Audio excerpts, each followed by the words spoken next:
Hello students, आज की class में हम देखेंगे कि कॉन्ट्रैक्ट अकाउंट कैसे तैयार किया जाता है और इसे क्यों बनाया जाता है। पिछले लेक्चर में हमने देखा कि कॉन्ट्रैक्ट अकाउंट होता क्या है और उसके फॉर्मेट को हमने देखा कि कॉन्ट्रैक्ट अकाउंट कैसे तैयार करते हैं। तो मैंने आपको लास्ट लेक्चर में बताया था कि कॉन्ट्रैक्ट अकाउंट क्यों बनाया जाता है। तो कॉन्ट्रैक्ट अकाउंट हम क्यों बनाते हैं, ताकि किसी भी वर्क को कंप्लीट करने समय हमको कितना खर्चा आया उस वर्क से रिलेटेड और उस वर्क से हमको कितना प्रॉफिट हुआ, इसके लिए हम कॉन्ट्रैक्ट अकाउंट तैयार करते हैं। आज की क्लास में हम कॉन्ट्रैक्ट अकाउंट के प्रैक्टिकल क्वेश्चन को सॉल्व करेंगे और देखेंगे कि कॉन्ट्रैक्ट अकाउंट कैसे बनता है। तो पहले हम क्वेश्चन को पढ़ लेंगे पूरा और फिर उसको सॉल्व करेंगे। देखिए क्वेश्चन में क्या लिखा है। X undertook a contract for constructing a building from Y on 1st January 2010. X कौन है इसमें? कॉन्ट्रैक्टर है और Y कौन है? कॉन्ट्रैक्टी। अब ये कैसे पता चला कि कौन कॉन्ट्रैक्टर है और कौन कॉन्ट्रैक्टी? तो यहाँ पर देखिएगा X undertook a contract for constructing a building from Y. Y क्या कर रहा है? X को कॉन्ट्रैक्ट दे रहा है। तो यहाँ पर जो दे रहा है वो कौन कहलाता है? हमने लास्ट वीडियो में देखा था, जो कॉन्ट्रैक्ट देता है वो क्या कहलाता है? कॉन्ट्रैक्टी। और जो कॉन्ट्रैक्ट लेता है वो क्या कहलाता है? कॉन्ट्रैक्टर। फिर नेक्स्ट दिया है the contract price was ₹10 lakh. Contract price कितना था? 10 लाख रुपए था।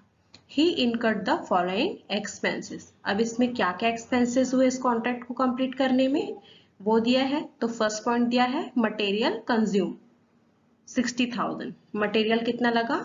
60,000। सेकेंड है वेजेस। वेजेस मतलब क्या हुआ आपका? मजदूरी। मजदूरी कितना लगा? 50,000 रुपए, 50,000। थर्ड पॉइंट दिया है डायरेक्ट एक्सपेंसेस। डायरेक्ट एक्सपेंसेस कितना लगा? 2 लाख रुपीस। फोर्थ है प्लांट परचेस। प्लांट परचेस किया तो उसका अमाउंट आया 1 लाख रुपए। The contract was completed on 30 June 2010। Contract कब कंप्लीट हुआ? 30 जून 2010 को कंप्लीट हो गया। And the contract price was duly revived. और कॉन्ट्रैक्ट प्राइस भी समय पर कॉन्ट्रैक्टर को मिल गया। Provide depreciation 10% on plant and charge indirect expenses 20% on wages. Plant में डेप्रिसिएशन लगाने बोल रहा है कितना? 10%। और इनडायरेक्ट एक्सपेंसेस कितना चार्ज करना है?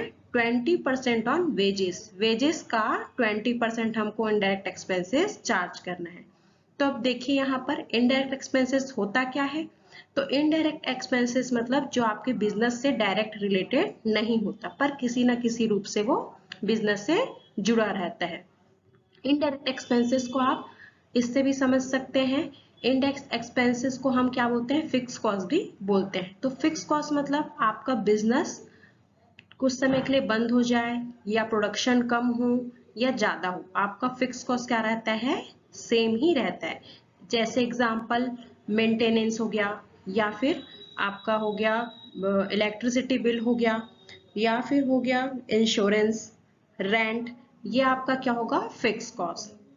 तो ऐसे कॉस्ट जो डायरेक्टली आपके बिजनेस को प्रेजेंट नहीं करते। तो इनडायरेक्ट एक्सपेंसेस आप लोग को समझ में आया होगा आई होप।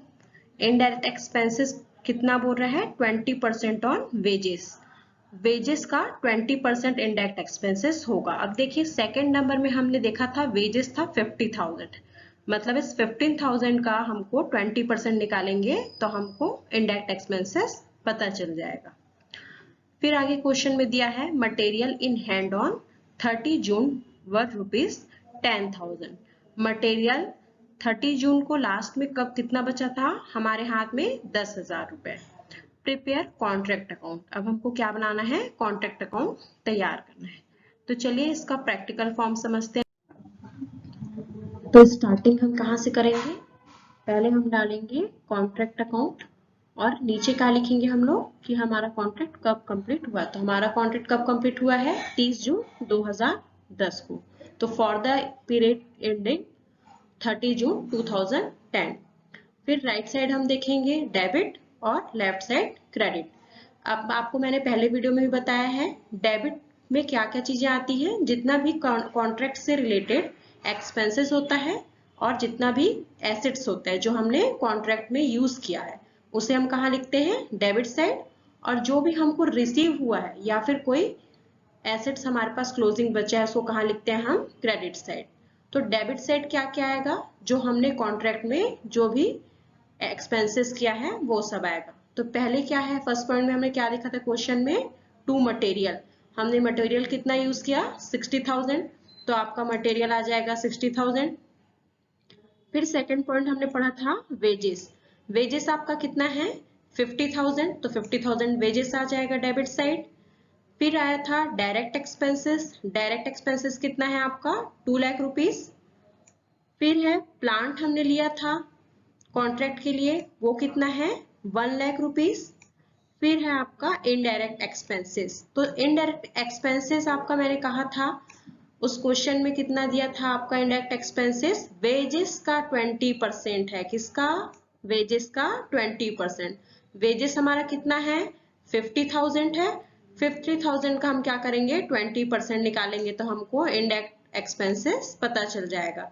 तो देखिए आपका 50,000 निकालेंगे हम इंडायरेक्ट एक्सपेंसेस, तो 50,000 का 20% कितना आएगा, 10,000। तो ये भी आपका कहाँ आएगा, डेबिट में आएगा। फिर क्रेडिट तरफ जब जाएंगे तो क्रेडिट तरफ आपका मटेरियल कितना बचा था, 30 जून 2010 को 10,000 रुपए आपके हाथ में मटेरियल था। और आपका प्लांट में क्या बोला था, प्लांट आपका देखिए डेबिट साइड कितना है, 1 लाख रुपए है डेबिट साइड। जो हमने प्लांट को डेबिट में दिखाया है, जो हमने प्लांट यूज किया था कॉन्ट्रैक्ट में, उसका अमाउंट क्या है, 1 लाख रुपए। अब इस प्लांट में हम जब ईयर एंड होगा, हमारा कॉन्ट्रैक्ट कंप्लीट होगा, तो इस प्लांट में हम डेप्रिसिएशन लगाएंगे कि हमने कितना प्लांट यूज किया। तो प्लांट का कॉस्ट कितना था, 1 लाख रुपीस, और डेप्रिसिएशन कितना लगाना था उसमें, 10%। तो 1 लाख का 10% लगाएंगे डेप्रिसिएशन, तो कितना आएगा, 10,000। तो 1 लाख में से हम 10,000 माइनस कर देंगे, तो बाहर कितना अमाउंट आ जाएगा, 90,000। मतलब 90,000 रुपए हमारे पास प्लांट बचा है। 90,000 रुपए का प्लांट हमारे पास बचा है। मतलब हमने कितना यूज कर लिया, 10,000 रुपए का प्लांट हमने यूज कर लिया। फिर हमारा कॉन्ट्रैक्ट कंप्लीट हो गया था, तो कॉन्ट्रैक्टी को क्या हो गया, पूरा अमाउंट मिल गया। कितना अमाउंट था भाई, 10 लाख का कॉन्ट्रैक्ट था, 10 लाख रुपए उसे क्या है, पूरे रिसीव हो गए। अब हम क्रेडिट साइड को क्या करेंगे, प्लस कर देंगे। तो 10,000 मटेरियल का, प्लांट का 90,000, और कॉन्ट्रैक्टी को जो प्राइस मिला कॉन्ट्रैक्ट को कंप्लीट करने के लिए, वो कितना था, 10 लाख रुपीस। ये तीनों को हम प्लस करेंगे तो कितना आ जाएगा, टोटल अमाउंट हमारा 11 लाख रुपीस। फिर अब हम डेबिट में जाएंगे। डेबिट में हम देखेंगे हमारा कितना खर्चा हुआ है। तो उसके लिए हमको कैसे पता करना है, 60,000 जितना भी आपका डेबिट तरफ जो भी एक्सपेंसेस लिखा है उसको आप क्या करते जाएंगे, प्लस कर लेंगे। पहले 60,000 मटेरियल का, वेजेस का 50,000, डायरेक्ट एक्सपेंसेस का 2 लाख रुपीस, प्लांट का 1 लाख रुपीस, इनडायरेक्ट एक्सपेंसेस का 10,000। आपका ये जितना भी 5 एक्सपेंसेस है, ये 5 एक्सपेंसेस को हम क्या कर लेंगे, प्लस कर लेंगे। और उसको प्लस करके हमारा जो भी हमारा इनकम है, मतलब जो भी क्रेडिट साइड हमारा अमाउंट आया था, कितना आया था, 11 लाख रुपीस, उससे हम क्या कर देंगे, माइनस कर देंगे, तो हमारा प्रॉफिट निकल जाएगा। तो प्रॉफिट कितना आया हमारा, 6,80,000 रुपीस। मतलब कॉन्ट्रैक्टर को कितना का प्रॉफिट हुआ, 6,80,000 रुपए का। तो इससे, इस अकाउंट को बनाने से क्या पता चला हमें कि एक कॉन्ट्रैक्ट को कंप्लीट करने में कितना समय लगा, वो कितने समय में कंप्लीट हुआ, और उस कॉन्ट्रैक्ट को करने में हमको क्या क्या एक्सपेंसेस हुआ, हमने क्या क्या खर्चा किया उस कॉन्ट्रैक्ट में, और उस खर्चे से हमको क्या क्या इनकम मिला। जैसे आपने मटेरियल यूज किया तो आपके पास कुछ मटेरियल बचा, प्लांट यूज किए तो कितना प्लांट यूज किया, उसमें डेप्रिसिएशन लगाने के बाद हमारे पास प्लांट कितने रुपए का प्लांट बचा, और कॉन्ट्रैक्ट कंप्लीट हुआ तो हमको कितना रुपए कॉन्ट्रैक्ट का मिला। तो जितना भी मिलता है वो सबको प्लस करके हम उससे अपना एक्सपेंसेस माइनस कर लेते हैं, तो हमको पता चल जाता है कि कॉन्ट्रैक्ट को कंप्लीट करने में हमको कितने रुपए का प्रॉफिट हुआ। आई होप आप लोग को ये समझ में आ गया होगा इसके क्वेश्चन। अब नेक्स्ट वीडियो में हम देखेंगे कि कॉन्ट्रैक्ट जब इनकम्प्लीट रहता है, जब कॉन्ट्रैक्ट कंप्लीट नहीं हुआ रहता तो फिर क्वेश्चन कैसे बनाया जाता है। Thank you class.